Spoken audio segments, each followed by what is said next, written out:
So I'm sorry I'm delayed. I haven't had a radio interview since May. You know, I was interviewed 2 or 3 times where they were saying, oh, this is dangerous what you're saying. And then I just had one this morning. It was supposed to be yesterday, so that's why I'm a little late. And it was in Cork. And he kept using words like conspiracy, and I didn't go there at all. So I suppose there's very good news.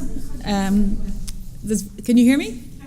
Oh, I'm sorry. Okay, there's very good news. The good news is that coronaviruses circulate 4 years out of every 10 years. So all of us, 40% of the flus are coronaviruses, 30% of the common cold is coronaviruses. So what people are not taught, and the doctors are not taught, is that you have an immune system. And how you know you have, if you remember when you had chickenpox, you would get chickenpox and you might be unwell and have spots or whatever for a week or 2 weeks.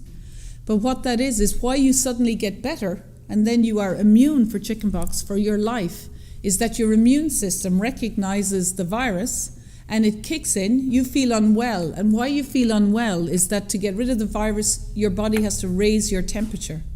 And that raising of the temperature makes you feel exhausted. And it makes you slow down, lie down, sleep. So it gives the energy of the immune system to defeat the virus, clear it, and then within 2 weeks or so, you'll recover. And you'll be fine, and your immune system, if you come across chickenpox again, will remember it, and you won't get the symptoms, okay? And you'll be fine. So what happens with coronaviruses is it's a virus that causes the flu, so 4 out of 10 years. They circulate the globe, and people come across coronaviruses, every second year, and between 85 to 98% of people, no matter what age you are, won't have any symptoms. Because your immune system will recognize 1 or 2 viruses, will kick it out even when it's on the surface. So the virus won't get in your body, you won't even make an antibody, you won't even have symptoms. So someone like that, which is between 85% and 98% of the population, will be negative on all these tests because the virus didn't get into their body, they didn't make antibodies. But the main thing is the whole population see these viruses every winter, every single person on the planet. And after 3 or 4 weeks in a region, everyone will have either have had no symptoms, 9 out of 10, or the people who get illness are usually the people that make the antibodies, the 1 in 50 or the 1 in 10. And they will have antibodies, they might have had flu symptoms, and they'll be well. So what we have is we have an immune system. So this year we had influenza B circulating in December 2019. We had influenza A over Christmas, and we had coronavirus around January, February, March. Okay? So you might have remembered, I actually got all 3 of them. Okay, I got all 3 of flus. You might remember being sick before Christmas in January. I certainly was. And the symptoms of it, which wasn't spoken about at the time, were like you had flu-like symptoms. So I would be the 1 in 10, we'll say, people who actually got symptoms. And I was stressed because I was standing for election and trying to work and pushing back on all this stuff. So I got symptoms. So you would be a little bit breathless. You had a cough. But these symptoms happen over with flu it comes on quite quickly, as you know. And then if you don't recover and you get breathless, that whole process takes a week, So the good news is, though, that, and if I had known, and that's why I came out, and this is important for other flu seasons, whether it's influenza virus or coronavirus, is that if you have good nutrition and you drink water and you sleep, you will actually help your immune system to attack the flu virus, right? That's common sense. But if you have poor nutrition, so the most important thing is nutrition, but then you can supplement with vitamin D, C, and zinc, okay? So then if you do that over the winter season, especially zinc, that actually helps the immune system get rid of the virus. If you don't have zinc, your immune system doesn't work very well. But then there are other treatments like inhaled steroids. And what they do is they just help your immune system attack it. So the treatments like vitamin D, C, and zinc, your own immune system will clear it.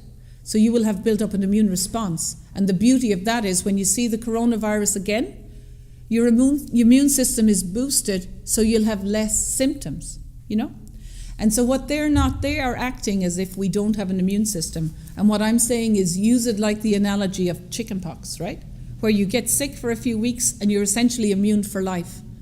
And so each time there's a circulating coronavirus, your immune system is very quickly going, oh, that's a coronavirus. It kicks in. You may not have any symptoms. You have flu-like symptoms and you're well. But the most important thing is for coronaviruses, which I'm saying these guys have picked the wrong virus to launch a pandemic, right? The same as carbon dioxide is the wrong molecule to do all this global warming thing. They didn't actually know the chemistry of it. So in coronavirus, it's seasonal, right? So the main impact of it is just between December and April. But in every region, people build immunity in about 6 weeks. You know, so in China, it was actually, we say it started December, January, February, but Nobel Prize winner Michael Levitt said on the 28th of January 2020 that there would be a precipitous drop. The peak in China would be in February and there would be no deaths in China from the 18th of March. He forecast that, right, looking at the data as a Nobel Prize winner, and he was exactly right. There was no deaths in China. The peak was in February. So that's to tell you these ones are seasonal. And why? And so in Ireland it came, you know, February, March. And when I did my Dave Cullen interview, if anybody saw it, there was a graph with 3 little peaks. And so one was a precipitous drop. But the first peak was influenza B in December. Second peak, influenza A. The third peak was COVID-19. But that's to remind you that flu is seasonal. And within a month in December, it meant that in the whole world, everybody got the flu, you know. It actually goes the way the earth circulates, China, Europe, America. And each region will have, everyone will get it within about 5 weeks. But what they're not telling you is, why is no one sick after 5 weeks of influenza A in December? Is everyone has built immunity. So if you're still alive in January, every single person in the world has developed an immune response to influenza A, and we're all well. So what they're doing now is like if I set up a company, which I said on the radio station, and I started getting millions from the government to test people for influenza A. Now, right? We had it all. It was a flu in December. Everyone had it in the world. And if people who were dying of Alzheimer's, that I was testing them for influenza A, and the doctors were reporting the deaths, like everyone in Ireland would have come across it, about 1 in 10 would have made antibodies. 1 in 10 or 1 in 50 might be PCR positive, the rest aren't. And I started reporting cases of influenza A, a flu in December, that everyone had and everyone recovered from. And there's now this big media storm reporting cases of influenza A, when actually, guys, it was a flu, a winter flu. It peaked in December. It's gone now. We're all immune. So they are doing the exact same thing for COVID-19. It's a seasonal coronavirus.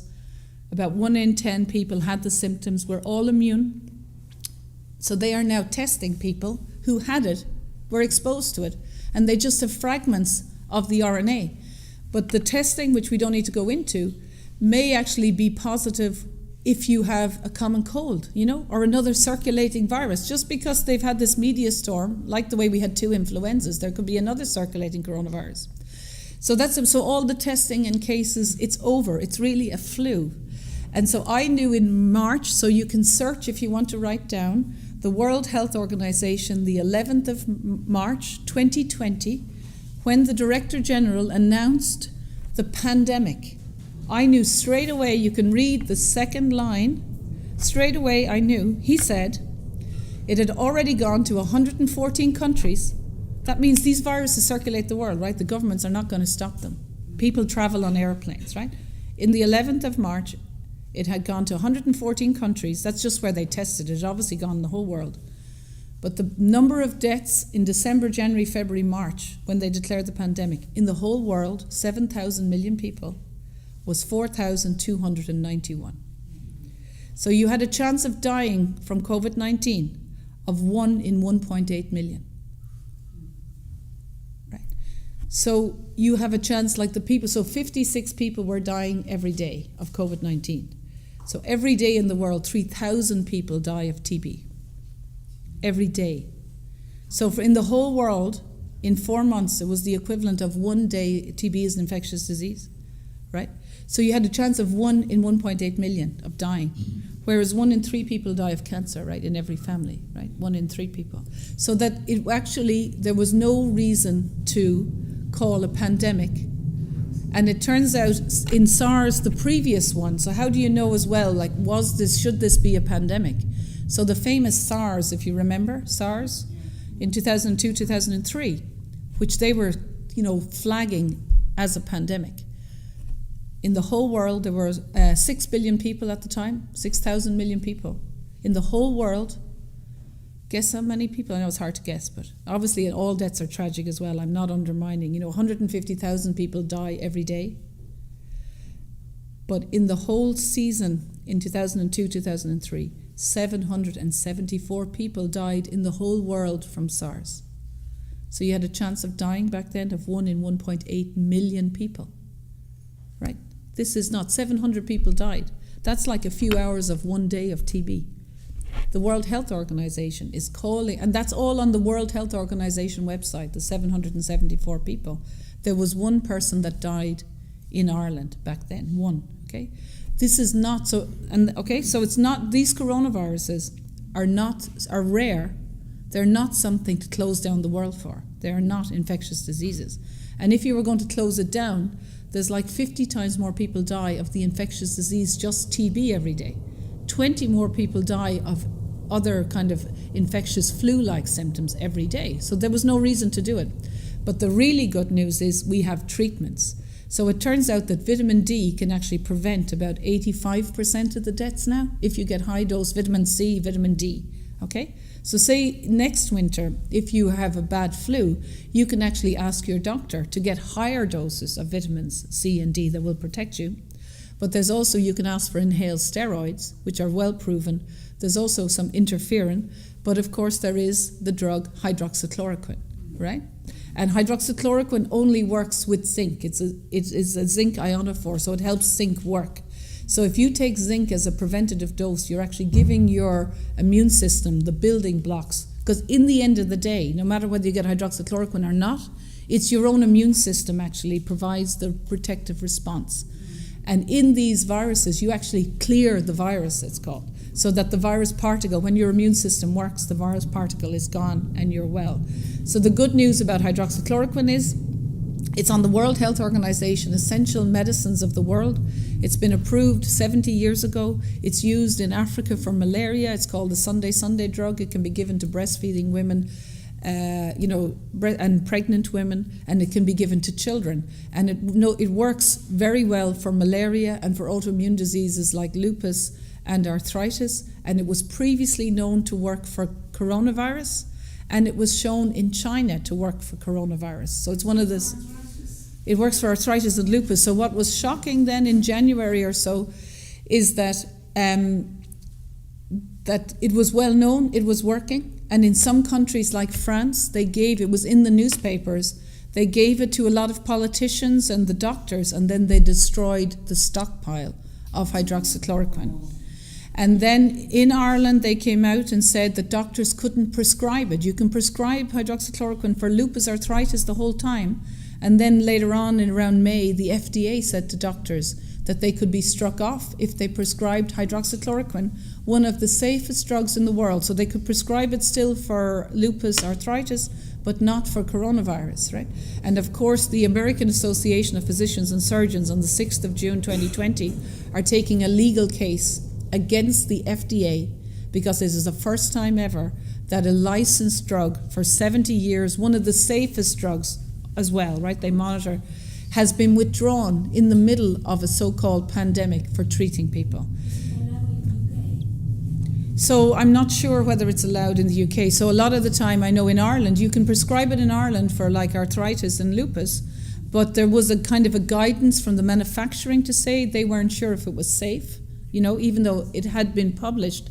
And then what is undermining and why people like me are speaking out, this process is undermining the governments, right? Because if you have a treatment, so the combination of nutrition, vitamins and zinc, and things inhaled steroids, interferon, hydroxychloroquine, if you have a treatment and they were given to people who have the symptoms, 99.9% of people will not die, okay? So of course, if you have something then that probably the death, as it now, without treatment in Ireland, we now have 100 verified deaths from COVID in all of 2020. But if they had got treatment, probably all of them would have lived, right? So then that has two questions, and everybody knows this. The publications were known 2003, 2005. It worked in China in January and February. So the doctors, but not what they were not doing was telling people about prevention and food and vitamins, but they were destroying hydroxychloroquine in some countries, and they were saying it used to be available, now it's not available. And then they were doing this lockdown for something that was not necessary. So the politicians and the medical advisors are hyping up something that is unnecessary if they made the treatments available, including prevention by food and vitamins. So it was known to be very rare, right? When they call the pandemic, the chance of dying is 1 in 1.8 million. So that's very rare. 1 in 3 people die of cardiovascular disease in Ireland, 1 in 3 of cancer, 1 in 3. So this is like a very rare, you'd have to be 60 years in Ireland on average when the pandemic called for one person to die. There was no basis on the data available to do the lockdown. But the good news is hydroxychloroquine, you can also do it as a preventative dose, 1 tablet a month from October to May. And it seems to also prevent symptoms of other flus like influenza. But of course, the most important thing is if you take vitamins and zinc. So it means less people may potentially die now because people are aware that they, can actually boost their immune system. So then the other thing then I was doing when I was speaking out, I was asking for people to help me in Ireland. And I'm saying globally from the beginning that Ireland could actually change this whole thing in the world, right? Because when it's such a small country, when people die, we all know each other, right?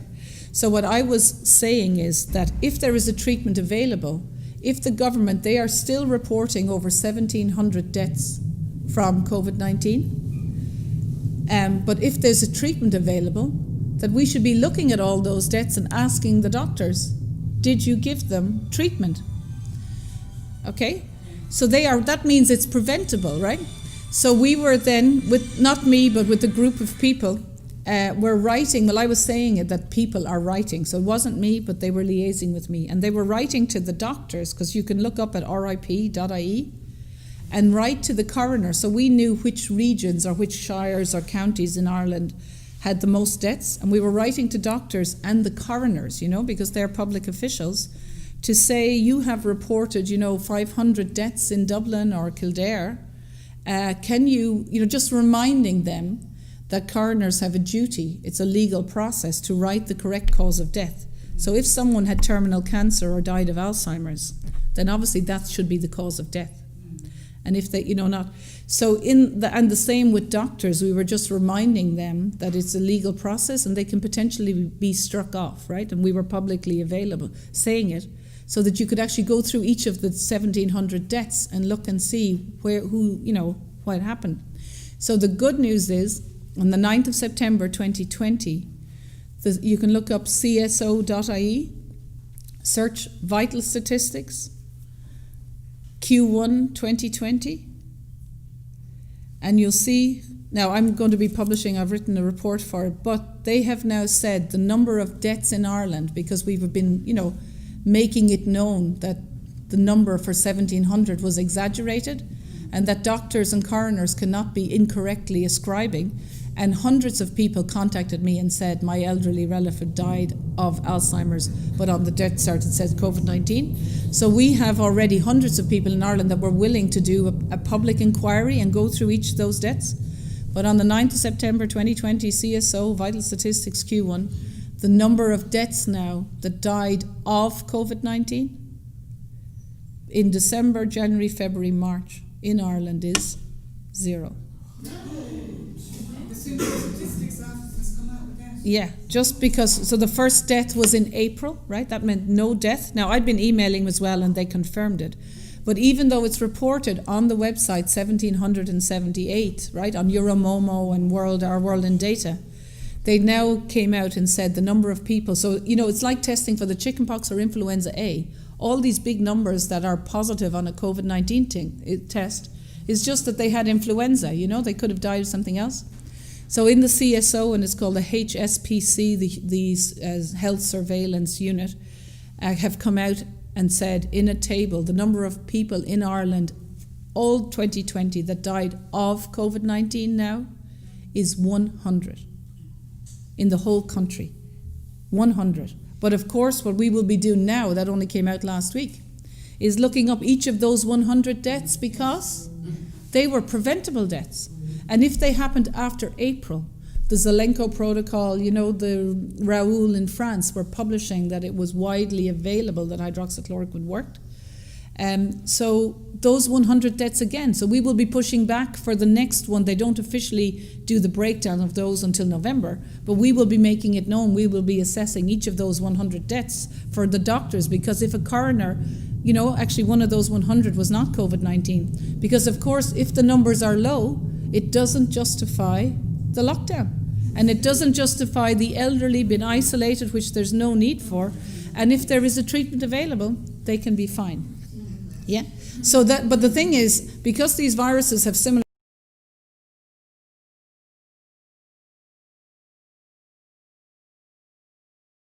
about the region of, I think it's 1 in 500,000, in Ireland under 65, and then it's obviously 92 per million. But if you have a treatment, those deaths are preventable, and the treatments are really effective.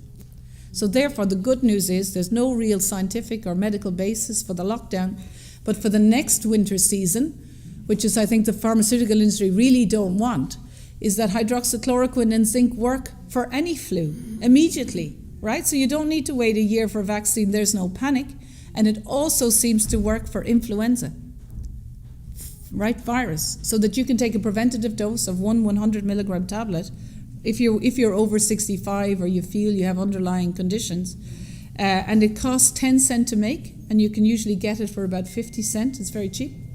So you then, for other future things, and of course then you don't need to take a vaccine because you've got a safe and effective treatment.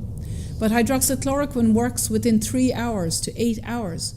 So if you didn't want to take the preventative dose once a month, you could just say, well, if I'm, because only maybe 2 in 100 people get symptoms. So if you never get flu symptoms, you don't need to worry. You don't need to be taking anything. Your immune system is actually boosted.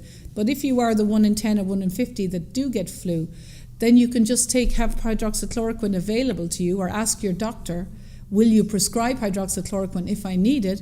And within 3 hours, the symptoms will be reduced. And what I'm saying to people is, if you don't have symptoms and you don't go to hospital, you won't die, right? You don't need to be PCR testing. This is a flu, and the symptoms are, and then there are, which I won't go into, if you have coronavirus contamination from dog kidney in an influenza vaccine, which happened in 2018 in America, and some of those influenza vaccines, if they have this dog kidney with coronavirus, that if the next circulating coronavirus comes, that of the American military, when they tested it, 1 in 3 of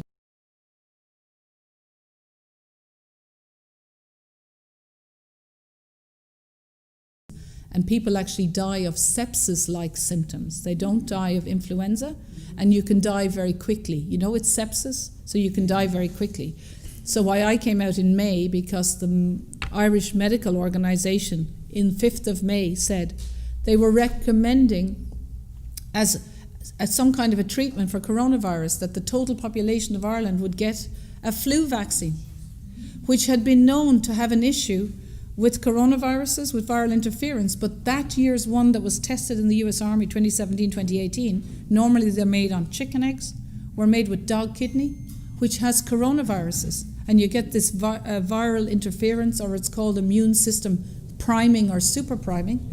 And it's known that if you come across a virus like that, that anyone, no matter what age you are, when the next circulating similar virus comes, 1 in 3 people or more can have serious consequences, and can, like in the animal studies, the animals would all seriously ill or died, right?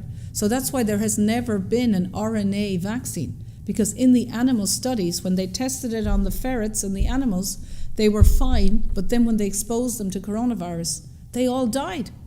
So of course the Irish Medicines Organisation recommending a potentially corona-contaminated or part of influenza in the middle of a corona outbreak, where they had locked people in their homes and they were going to release the lockdown, because the vaccine, after 2 weeks, your immune system would be primed. And I was saying that if you do that, the people, when they came out, would all start dying or be very sick, and that would be called the second spike. So I was calling it out when people were locked down. because they would be dying of sepsis. And it would be like nurses and people who had got the, police. And so that if that was happening, that was not a random event, that it's well published, this viral interference priming, and that it would be immoral to be recommending a potentially, influenza vaccine for corona when this viral interference is potentially 1 in 3 people for an illness that was not, was very rare, that would not kill anyone. So I can just give you, there is no need for the lockdown. There's no need for teenagers and people to be wearing masks. And if you do wear a mask, you will have you'll have anxiety, for teenagers. There's huge increases, there will be, in suicides. And there will be increases in diseases like pleurisy and pneumonia and chronic fatigue. But the worst thing is, and it makes sense, this is all common sense, when you have a mask on, you're rebreathing your air, so you don't clear your carbon dioxide. So you have very quickly, in America, 2,000 parts per million is the safe dose. Above you can't work. But when you wear a mask, it goes up to 8,000, which is essentially, parts per million. It's like 20, 30, 40 times. You get headaches, you get chronic fatigue. It's like working in a dangerous environment. You're not supposed to work in 2,000 if you were working in a room. And wearing the mask is the equivalent of working in a toxic carbon dioxide, and you have less oxygen. It suppresses your immune system. It also activates any latent viruses you have, so that you will be more sick for the next flu season, as well as, 90% of communication is non-verbal. So you have, loneliness and anxiety, and it actually subconsciously makes you stressed when you can't see people's expression, because your subconscious part of your brain doesn't really know what basis, whether they're, friendly or not. You can't actually read the clues. So there's no need for lockdown, there's no need for not having churches, there's no need for social distancing, and it can all be on overnight. So that's... Thank you very much. Yes. Any questions now? So in Ireland, the manufacturers... Oh yeah, you can. I mean, it's quinine, yeah. So I don't know. So do you have any questions? Yeah. Well, I'll just do briefly because I don't have that much time. So Dolores Cahill, my degree is in molecular biology, and my PhD is in immunology, and I worked in the Max Planck for 8 years, and I developed and patented a small chip technology that was quite innovative at the time to help diagnose when you took a small amount of blood, autoimmune diseases and also cancer, and we were diagnosing people early so that with autoimmune diseases you could make lifestyle changes, including nutrition, to reduce the symptoms. So even though you were diagnosed with the disease, you could have a full life, and you didn't advance to such a stage that you required pharmaceutical intervention. So, and also I've been advising governments on a voluntary basis for 10 years on the Government Advisory Science Council to just bring a little bit of common sense. But I would be aware how governments work and how money is spent, so I would be trying to get the best value for money. And I've been an advisor to the European Union and multiple countries as well. And I was vice chair of the Innovative Medicines Initiative that gave out 1,000 million, which is with the pharmaceutical industry, but they asked me to resign. But I still haven't resigned because we're in discussions. They have to show that what I said was incorrect. So that's my experience. And I also had a company that I set up between 1997 and 2019 that actually commercializes this thing. But I do have to say one important aspect is there were two, these famous clinical trials and papers. So I think what COVID-19 is undermining the bond we have with our doctors and nurses and the medical profession and the media and the TV and the politicians, but especially the science community, because those journals or, Lancet and the New England Journal of Medicine, in those papers, they gave hydroxychloroquine. It works when it's early on in symptoms. But in the clinical trial, they gave it in some of those trials when the patients were already in intensive care with a day to live, with having very severe symptoms. So hydroxychloroquine can't work. And in some of the studies, they were giving them 8 times the dose, between 4 and 8 times the dose, on 3 or 4 days, whereas hydroxychloroquine has a half-life of 21 days, and it's effective at a certain dose. But of course, in medicine, the dose is important. So it turns out the dose was the lethal doses, So they were giving them cumulatively the lethal dose, and people died. So the thing is, I spotted that. So when I did my interview, people were saying, because they were published, that's when the FDA, they used that in countries to withdraw hydroxychloroquine and say it was dangerous because people were dying of hydroxychloroquine, but they were giving the hydroxychloroquine within, when people were already dying, when that's not how it works. It'd be like giving, antibiotics for someone with pneumonia, but waiting for weeks and then giving them the antibiotic just before they're about to die and say the antibiotic doesn't work. So when I came out on the 11th of May, I was saying this is wrong, right before the papers were retracted, that hydroxychloroquine is one of the safest drugs. And so when I've been interviewed on the radio, they were saying, well, look, in these clinical trials in the Lancet New England Journal of Medicine, I'm wrong. They are so reputable. But of course, those papers had to be retracted because they were wrong. And in some countries in South America, they are arresting the people who gave those injections and the ethicists and the scientists, because you cannot be designing a clinical trial and giving people a lethal dose. I mean, who would go on a clinical trial? So this whole so what they had to do, if you were to be cynical about it, was to have hydroxychloroquine not be a treatment to justify a lot of the societal measures that have gone on. But those papers are now retracted. It has undermined science. And hydroxychloroquine, in people's mind, they now associate hydroxychloroquine with a dangerous drug, but it was not true. It's still one of the safest ones. So I think there is a bond, we as scientists and doctors and politicians and the media are supposed to have data behind what we say. And the governments all around the world are saying we need lockdown and this is dangerous, but based on, not providing information that there are treatments, and based on testing, which is not relevant, and not comparing the harm of what's going on. The governments are owned by the bankers. Well, we won't go. Yeah, you have a question? Yeah. Well, I was going to ask whether you have a theory on who is doing this. So no, I think what the thing is that while I've been researching this for 17 years, I'm just saying that the medical, the data does not support the masks and the lockdown. So, someone else can stand up and whatever, but I don't, the way I have huge knowledge about what's going on, but I'm happy to answer any other questions. Yeah. The situation in Sweden, they're saying that there are very few. One thing that occurred to me is that Sweden had a blanket ban on dental amalgam. Do you think that has anything to do with it? Because so I think there's lots of things, right? So that's a societal issue. But I suppose, we never in the history of the world locked down any country for a flu that had a chance of dying of 1 in 1.82 million, right?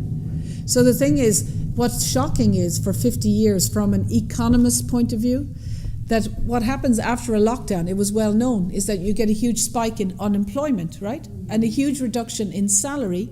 And some people, so like in Switzerland, they said that for 3 months of the lockdown, this is well known, right? That on average, everybody in Switzerland, which is a very wealthy country, would have those exact 3 months would have a reduced life expectancy of 3 months, right? So for every month. And that was well known. But what they said, which was also so when I mean well known for decades in economy, economic journals, social science, is that the loss of life is not evenly distributed. The loss of life in Switzerland was 1 in 50 people who may not have had mental health or would have been exacerbated because of the isolation and the loneliness. And for 1 in 50 people, they would lose a decade of life for 3 months of the lockdown. And that's just around mental health. But of course, with unemployment, people lose jobs. And if you lose your job, you have a 145% chance of having cardiovascular disease and a significant risk of cancer, because you lose money, you're stressed, you don't have. So it turns out that human interaction is really important. So for mental health, you have to get 18 drugs at the minute, right, to have some kind of effect on depression. But of course, if you really wanted to have depression, which is when I'm hoping to retire next year and actually do some real good in the world, is that if you communicate, so I'm saying we should have a relationship with our doctors to put them on a notice of liability. I know it sounds harsh, but I'm going to try and facilitate this. That if you are a person that you want to be healthy, you don't want to take drugs, and you have an arrangement with your doctor through an app and put them on a notice of liability, that they have to give you or recommend the best treatment with the best outcome. So say for depression, it's well known that actually volunteering, joining a community, a choir, can actually prevent a lot of the symptoms of depression. Now, obviously, in some people it won't, but that we need the doctor. So in this case, for the doctor, you could have a record then of, well, did he tell you about nutrition for influenza? Did he tell you that you could do vitamins? Did he give you inhaled steroids? Did he give hydroxychloroquine? And then you or your family would know, wait a minute, the doctor didn't give me. So I think the bond with the doctors is, on a notice of liability, they have to offer you the best treatment.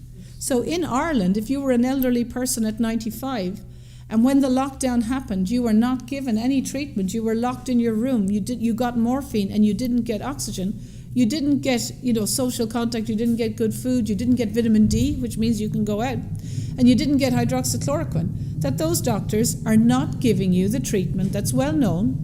And if you are very sick, or you go from being functioning to maybe have dementia and then you're not functioning, that is like well established. So those doctors, you need to be assessed and said, did you give that person the best treatment? And even what I'm saying is we can forgive them, right? But of course we're now coming into another winter season, and you need to tell everybody in care homes and all people that your doctor has to tell you about this stuff. And if they don't, and you get sick, or if you're the family members, those doctors need to be held to account. And that's, I think that's the kind of relationship, because I think this COVID-19 is undermining the bond that we have, with the medical community. Excuse me, would you recommend the flu vaccine? So the thing is, it depends on what's in it, right? It's a bit like, it's like saying, would you recommend a drug? There are hundreds of different vaccines. So in each one, you have to look at the harm benefit. So we'll say there is a vaccine for yellow fever, and in South America, and I have taken a vaccine for yellow fever, because you can look at the profile, and if you find the information, they don't give you readily.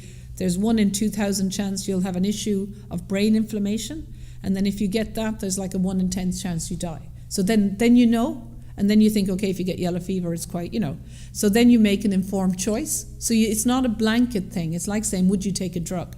Some drugs are good if you need them, So it's not an answer, but I would be saying that if there is coronavirus in an influenza vaccine, like if they're made on dog kidney, which is known to have these coronaviruses, then there might be an issue with coronavirus circulating. And in the US Army study, 1 in 3 of these healthy soldiers were sick. And in the animal studies for 20 years, the animals were either sick or died. And no one previously had been licensed because of the severe adverse events. So that's your decision then. Because if you have with influenza, if you're nourished, you have vitamin C, D, and zinc, you actually may not get the symptoms, right? You know what I mean? It's not straightforward. It's a harm-benefit analysis, yeah. Sorry, yeah. Do you have a sense of, will there be a mandatory requirement to get these vaccines? Do you sense the medical community and just all? So part of the thing why I'm speaking out, right, and kind of vocally saying we need to debate these issues, because even Bill Gates said, because they are not testing these in animals, and the reason why they're not testing is because if the animals all die, they can't actually recommend them. But I'm sure you've seen in some of the trials people have had anaphylaxis, Yeah, which is very serious. So even Bill Gates has said the chances would be, I think he said 1%, 1 in 100, right? So that's a harm-benefit analysis, harm-benefit analysis. So of course I would be saying I've set up the Freedom Party because we are not educated. People don't know that we have unalienable rights, from being human to freedom of speech, freedom of assembly, freedom of thought, and bodily integrity. So actually nobody can, and actually mandatory is not compulsory in law, but there is no basis for it. But of course, if people aren't dying and there's a treatment, if there's not a problem, they're making a problem and trying to find a solution. But if there are other ways to solve that and the problem is not as big as they're saying, then you don't need to be pushing an agenda.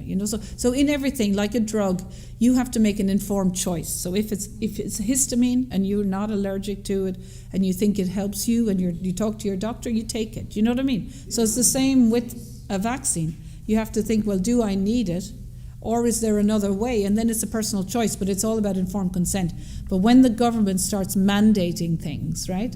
And even though they know mandatory is not compulsory, and all of these things are regulations and guidelines, and the reason why they are is that I've never worn a mask, and I've never been tested, because I just say to people, there is no legal basis for this. In fact, you're actually infringing on my rights. And if you do have an underlying condition under the guidelines, right, like asthma or an autoimmune disease, you can get a letter exemption from your doctor, and then you are exempt. But if they start saying we need your temperature tracked or whatever in a restaurant, you can say in the guideline, if they don't respect it, you can actually take them under the Disability Act, right? But that's actually at the level of acts and law, whereas I'm saying there's a much higher level that people are not aware of our natural rights, our unalienable rights.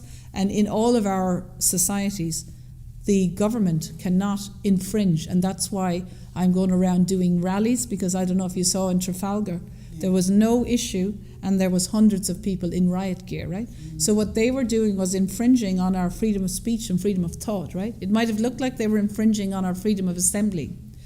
But if you can't assemble, you can't actually build your opinion and assess your thoughts, because you don't have the freedom to meet people. And so there is no basis. So what they're doing, also I entirely object that people can't worship. And the state has no power to interfere with how many people come into your home.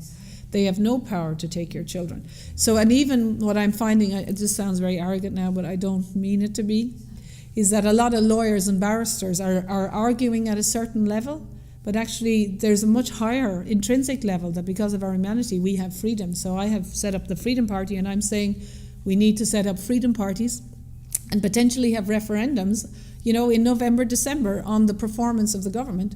Or potentially what the governments are doing is they're saying, well, the United Nations and the World Health Organization, we pay a lot of taxes for these non-accountable, non-elected international organizations to do things. And then the governments go, oh, well, and all the restaurants and hotels goes, well, the guidelines, it's not us. And then the governments go, well, the guidelines, it's actually the World Health Organization, right? But when you look at the World Health Organization, there's no real accountability. They're not elected. So really COVID-19 is, showing up society that the politicians want to coast by for 10 or 20 years in a row, not be held accountable, often, bring in policies that are obviously have detrimental impact on society, and then go as if, oh, well, we're doing this because we care about you, when actually they know, and then they set up these scientific committees, by people who tell them what the World Health Organization, and then anyone who has a counter opinion is labeled, to other them. Psychologically there are these buzzwords so that you all think, oh, well, this is okay. And actually subconsciously you all have kind of been primed, as we all have, that hydroxychloroquine must be bad, that anyone like me who does it, I must have an agenda, because we've been labeled. And it isn't really communicated that, like Dr. Adil has been fired, and nurses who are trying to give, correct treatment to people have been fired. And that's not just for people. Now, I haven't been fired yet, but, they're doing their best. Well, they're not actually. They haven't found anything yet that I've said that they can fire me on, but I'm sure any day now. But you know what I mean? So that's not just to us or the 10 people that stand up. The issue is they want to intimidate people who have huge debts. So medical students now, which used to be medical school was free, and nursing was free and hands-on, and they were wonderful nurses. Whereas now the doctors have to pay 10 or 20,000 to go to college, so they have a debt. And when they see someone speaking out, they go, well, that didn't do any good anyway, right? They've lost their job, they've been isolated, they now have lost their career, so I won't speak up.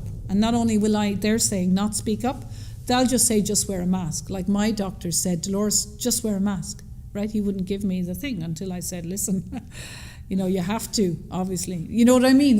But of course, if you're 70, you wouldn't have, and my doctor's 20 years, you don't want to have that kind of friction. The doctors, if you have asthma or whatever, they should give you those exemptions so you can be exempt, but they're not making it easy. So they have actually reduced the bond, I think. The politicians, the media, and I think once someone calls it out, it's only common sense. Everyone goes, yeah, that's right. So this COVID-19, I saw a sign about 10 days ago that said, it had that Bill Gates's, it was a banner at one of the rallies in Dublin, Bill Gates' photograph, and it said, your plan was to vaccinate the world, with the vaccine. Inadvertently, you've actually woken up the whole world about what's going on. So I think we have to be grateful, and I think COVID-19 is a turning point. And I kind of see the future that it is going to be better, but it actually, what's going on reaches from the United Nations to the EU into the education system, the legal system, the policing system, the media and the healthcare system. And I am not afraid, because we are now building networks in Ireland with lots of other people called the Platform. And I have this building a custodian movement. We'll have like the equivalent of the Department of Food, Department of Banking. And separately in the free market, we'll say, well, if Ireland was working for Irish people, what would food look like? What would health look like? There's a community banking model that Professor Richard Werner does, which is local banking on the German Sparkasse model. And you can actually do innovation. And their message is we want to automate, and everybody will be all not working, and it's a spiral depression, property crisis, it's all terrible. But actually, if you have a different banking system not based on this fiat currency model, you actually don't have to work for 40 years to have a house. It actually doesn't cost that much to renovate a house. You can have a small amount of land where you grow food, you know your neighbours, and you actually spend more time cooking food, bartering food with your neighbours, building communities and preparing food and being time with your family instead of working on this like rat race type thing. And the world, we can also jettison a lot of the debt. This debt is actually fiat, out of nowhere money, right? So a lot of us spend decades of our life paying off money when the banks generate it out of nothing, right? So, and there's going to be a huge change in the world, but not the way that they want, that we're all, locked in our homes and mandated by the government, and we're going to be in debt and in poverty and joblessness. There's actually going to be a huge resurgence of people living in communities, working with each other and building up their friends and their family again. So I have huge hope. Yeah, so that's it. Thank you very much. You remember the swine flu in 2009, and they really scared the people. And all So I've written, I think that was done from Imperial, right? There's about 6 or 7 cases, and it was actually published in The Spectator. There was an article on it that I got the information, I've checked it out, that all of the time they predicted, like with BSE, avian flu, swine flu, SARS, 500,000 deaths or huge deaths. But in reality, all those deaths were like 200 people, right? 700 people. And so it was exaggerated by tens of thousands. So this is where SARS in the world and the WHO is 774. But how the magic trick works is people are dying, right? And they only assess and test about 5 or 10 times the amount, right? So say 700 people are dying in the world, and at the beginning they test very few cases. Okay, so say if you tested 10 times, you tested 7,000 people. And then they say they don't acknowledge these viruses circulate the whole world, and they say and publish, and it's still on the website, for SARS, the mortality rate is 10%. The mortality rate, right? And they had the same kind of numbers for this SARS was 3.6. So anyone listening would think out of 100, with SARS, 10 people will die. But no, the magic trick is that they tested 8,000 people and 774 died, right? But they don't mention that that's all that died in like 40 countries and nobody else died. So they call the mortality rates, which scares everybody. But the real thing is called the fatality rate, right? So this is a smoke and mirrors job, right? Because it only works with smoke and mirrors if something is not true. So the fatality rate is the number of people that die in that country or in the world for that period of time, a year, comparison to years before.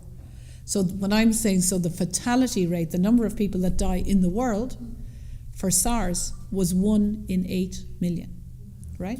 So they're still on the website going, SARS was a mortality rate, right? The same as avian flu, BSE. So they do small numbers, they advertise, that's how the magic trick works, right? Mortality rate 10%, you get a huge scare, you get a vaccine, big frightening, because they're priming people psychologically to be afraid of these viruses.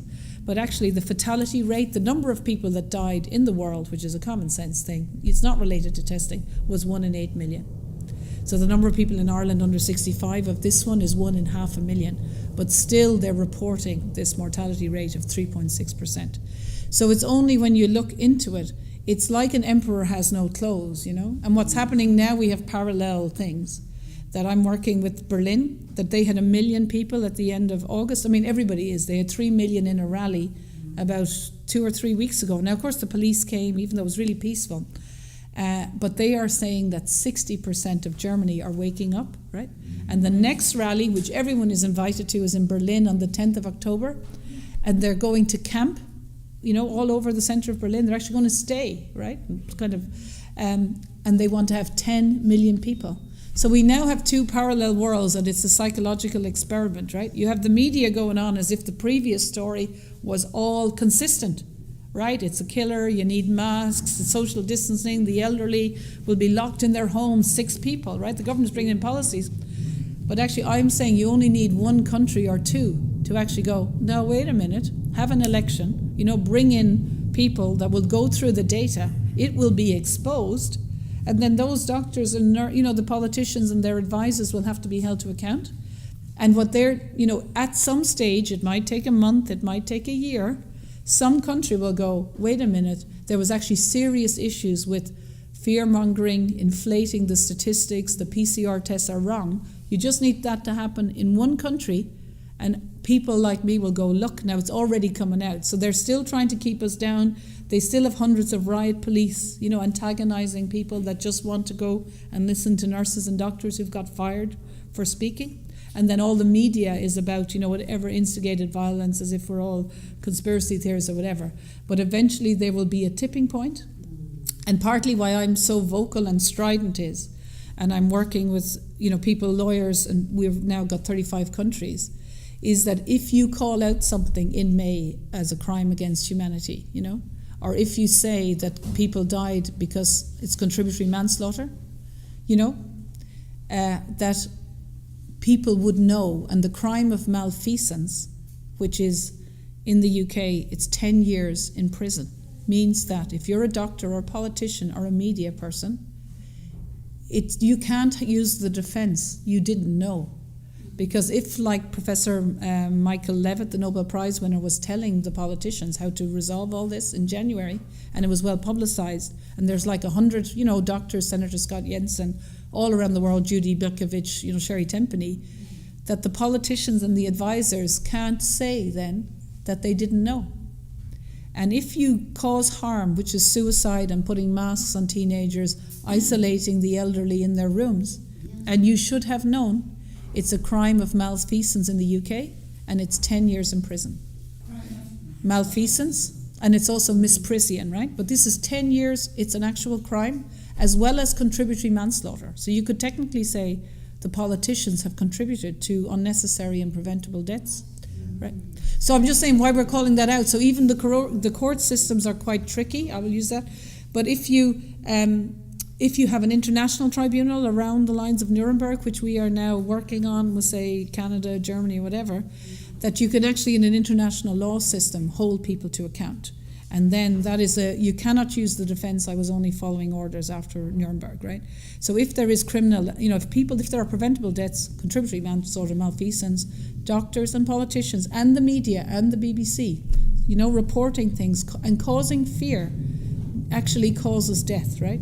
Causing fear makes people stress. So just saying there is a level of holding them to account, and in Germany, if 60% of the population know that there's no basis for it, if there is an election, that is a good country. So they want 10 million people coming out on the 10th of October in Berlin. The whole world is invited, and then, they could call for an election. And they're going to camp out until they either end all the lockdown measures or they're going to try and move the society.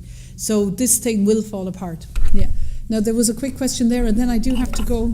This is very important. I don't know if it would be Oh no. possible Yeah. to get you to speak to my community or to translate this and put it across our people. Well, I mean, it's been recorded, so you could always put on subtitles or whatever. Now, I'm just going to I'm actually meeting a member of Parliament, so I'm just going to text him that I'm a little bit late. And there was another question. Yeah. Could you repeat that word? It's called malfeasance, M-A-L-F-A, malfeasance, F. But can I use this word to Yeah, you can, if you search malfeasance, yeah. argue my sister being in lockdown? So that's so I'm actually informing people and barristers, you will end up having to get a solicitor or a barrister to do that. So there was another question at the back, if that's okay. Was there another question? Hi, yeah, can I don't know if you're referring to me, but in terms of malfeasance, isn't it actually crimes against humanity, which is the very highest crime? Yeah, but that's more difficult. You see, that's in an international court, which takes years, whereas malfeasance is a crime in the UK. So the thing is, we don't obviously want to be putting doctors and politicians, ideally. So why I came out stridently in May to say that is a bit like when you hold coroners, you remind them of their legal duty. And doctors, if they put on something false, if you remind someone what you're doing is a crime, they also know that it's a crime, right? Because we obviously were copying the letters to all over the place, right? You know, writing to people, copying people. So you can't say you didn't know, and everybody knows. So then they go, oh my God, then I better look back and say, well, was it Alzheimer's? And if it was, I better go and correct it before it's officially reported. So part of the thing of calling these things crimes would be that the politicians, because really if I was in London, I would be getting thousands of people to do a recall on a minister, right? Just one minister, right? And then holding them to account. Or set up a party and say, if you guys don't end the lockdown, we're going to have a freedom party, just a pop-up party. You know, or to have a referendum on the lockdown in November, right? You are the power and we're paying their salaries. So if the members of parliament thought, oh my God, I'm not going to get elected, it's not so cozy now in this world where if 60% of Germany are calling it out, you know, or if the Canadian Prime Minister has been, you know, going to go to court because they, you know, it was disproportionate, right? So, I mean, people, you need to take charge. We're paying their salaries. You know, we're paying their taxes. They're not working in our best interest. So you have to. So while I agree with the International Court, that's going to take years. Whereas malfeasance is a crime. And actually, if you have an elderly relative, you can actually write to your doctor and say, COVID-19, what did you prescribe under freedom of information or whatever, right? You know, you can actually get that health information. Or if you have an elderly person, you can get their permission to ask for what they were on over the lockdown and if they had symptoms that were not properly treated. So that's illegal. I'm not a lawyer or whatever, but I mean, partly what we're trying to do, you know, obviously I'm not trying to dismiss it, but you need to then use your network or go to, like, if there's Age Action or some community or here and, you know, come together. You guys have power. You're very intelligent people, right? You know, there are lots of ways to do it because you can challenge the care home worker and say, what is the basis? When you know it's more harmful for the elderly to be isolated.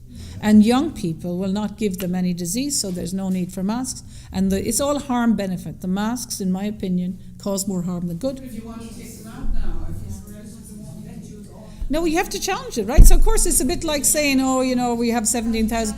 You don't have to say they won't let you, right? That's not how it works. You have to say to the government, you've got 1,700 people here who's actually writing these things, and if you do something wrong, you have to be held to account. So part of the thing that we want to inspire in people is that, you know, we have all these inalienable rights, and if someone is infringing on your that's their freedom of movement, right? You know what they're infringing on is no matter whether you're 90 or 100, you have freedom to assemble, you have freedom to walk out. You're not a prisoner.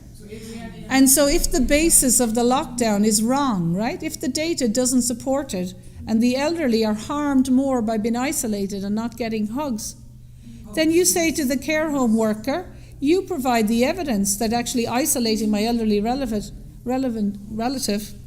is doing them more good. And if you can't, then say the elderly person, right? They are, you know, no matter what age you are, they can say, I want to go and see my family. And they could say, I'm leaving now. I'm going to go for Sunday dinner. You know, we have to take personal responsibility, right? And if they want to leave, then the care home worker may call the police, they may call the doctor, they may want it sectioned. And then you say to the care home worker, I'm going to hold you to account. Show me the basis. And you might end up, unfortunately, in court. Nobody wants to. And then the care home worker, you might win. You are welcome to get my number. I am ringing up schools. You know, I am available. We just need one or two cases. So, I mean, if I was 70 in an old folks' home and looked at the data, I'd be saying I'm going for Sunday lunch, right?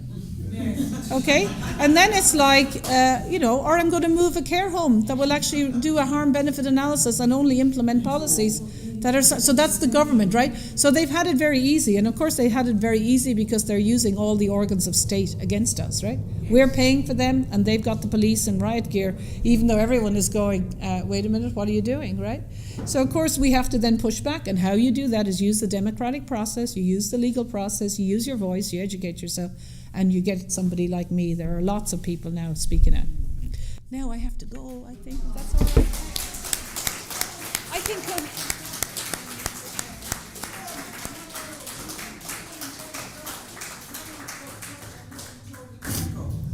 So the thing is, right, guys, I'm afraid we're all adults. This lovely lady here is saying she's been told she can't go, right? So, of course, I go, right? I fly. No one says anything to me. I'm not well known, right? I'm not well known. And it's not like they know me. So I don't really want to be known. But then in the airports, right, I just smile at everyone. Every single person when I went to Edinburgh was all masked, right? On the plane, no one said anything to me, right? And you know why they don't say anything to you? It's because they know you have freedom of movement. You have freedom, you have bodily integrity. So they didn't even have to ask me. These are all guidelines. You are consenting to not leaving your care home. These are only... No, you weren't made. You weren't. Yeah, but you know what? If someone said, you killed someone, you'd say, no, excuse me, I'm not following orders, right? So you just have to... I'm always very polite. I just say, no, I'm not. Like temperature, I haven't got my temperature done, right? You just say... Because your health information, that your temperature is private health information, right? But obviously you have inalienable rights of bodily integrity. So someone forcing you to put on a mask is actually an invasion of your privacy. And I think that the three things I think the masks, and this is just me, I haven't heard it, is that they want to psychologically damage the next generation. Yes. They want to undermine the societal bond because people become more afraid. Yes. Yeah. They want to make, well, whether they want to make people sick or not, they are more harm. But also it allows, when you see the police and people interacting with you, they're not identifiable, right? Which is a huge issue. So what I was thinking is that the mask should actually be, of the police, should be the same as their face, you know, so that we can identify them. Yeah, and the same thing when the doctors were detaining me in the airport, two of them had masks, and I said, you know, they were obviously going to arrest me or whatever. So I said to them, what's your number, your name? Well, you know, they had masks on, like of two of the three, and they said, oh no, GDPR. Do you know the General Data Protection Regulation? I said, unfortunately, I'm an expert in that too. Bad, not your lucky day. So I said, you know, if you're a policeman arresting me with a mask on, you can't pull the I'm not going to give you the thing, right? You know what I mean? Absolutely. I will sue you personally for false arrest, right? You know, and of course I told them we have inalienable rights and there's no requirement to sign the form. And of course they didn't detain me, right? So you can't just say, just because someone tells you to wear a mask or that you can't fly or you can't leave a care home, you guys, everyone in the world, right? The education system, the media, we've all been dumbed down, okay? So we actually do need a little court, but you guys might have more time than me, about inalienable rights, and that we are sovereign people and no one can, you can only do something by consent. The masks and the guidelines and staying in homes is only by consent.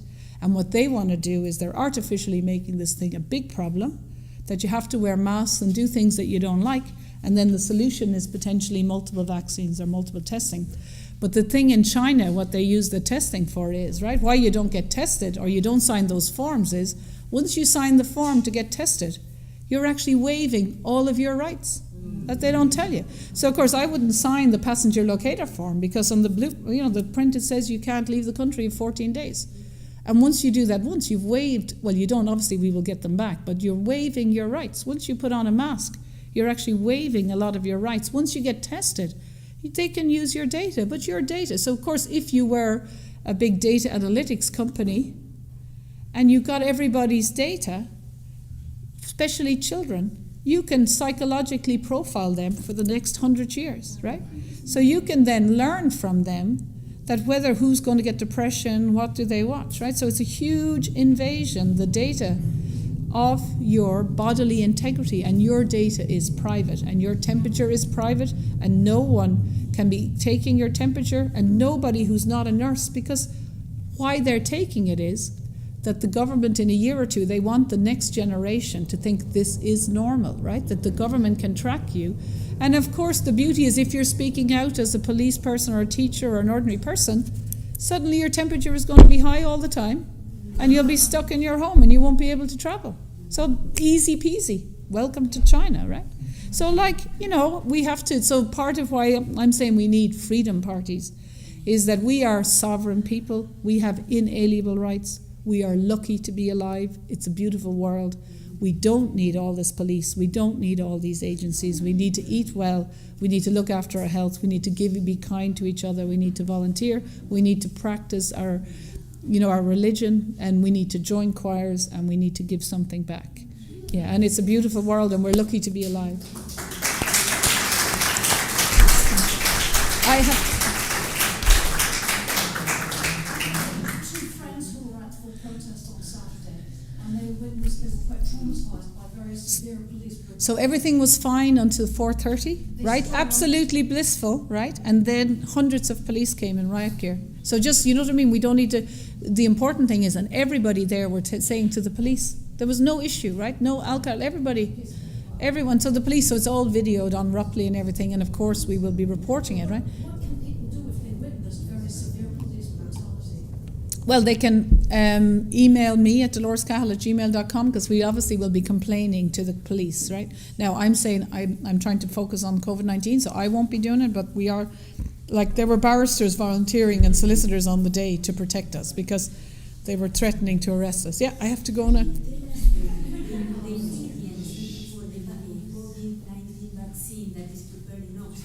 So there are 54 COVID vaccines. It's a bit like, you can't just say, you know what I mean? There's 54 vaccines. Yeah.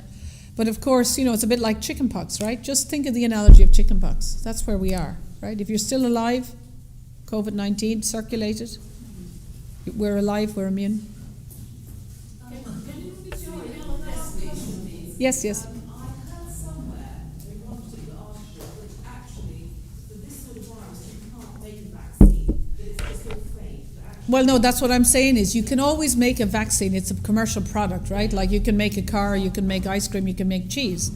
What I'm saying is, over 20 years, when they put similar RNA, vaccines to RNA viruses, that the side effects in the animals were so bad they either all got sick or they died. And they were not licensed. So there were plenty RNA vaccines made to coronaviruses, right? But they weren't licensed because there was so much death in the animals. And there was one paper from 2012 where they did RSV, respiratory virus, and they gave it, even though the animal studies gave ill health, they gave it to 35 babies, and a lot of them went to hospital and 2 babies died. Okay, but from the animal studies, it was known that was going to. So of course, that virus might kill, 1 in a million or something. So you have to do a harm-benefit analysis, and 2 babies dying out of 35 is way more harm, and some of them were sick than the benefit. So that was then stopped and not recommended. So yeah, it's not like there are 54 companies trying to have a product. So if the government mandates a vaccine, they will have a huge market because people think if the government recommends it, it must be okay, and then, maybe 1 in 10 people won't take it. But of course the issue is, if there's huge deaths or illnesses next year, right, that we will have set up already. We don't want people to die, but we'll be pointing to the politicians and the ministers for health and say, wait a minute, these people are dying from the side effects of viral interference or immune priming, and you should have known because these things were not tested. And the other thing they shouldn't do is, if they are going to give these vaccines and people were taking them, they should be monitoring their adverse events. And if 10,000 people get it, they should be looking and seeing, are the nurses not feeling well, which they generally don't do very well. Adverse event reporting. Now I have to go because I'm meeting a member of Parliament.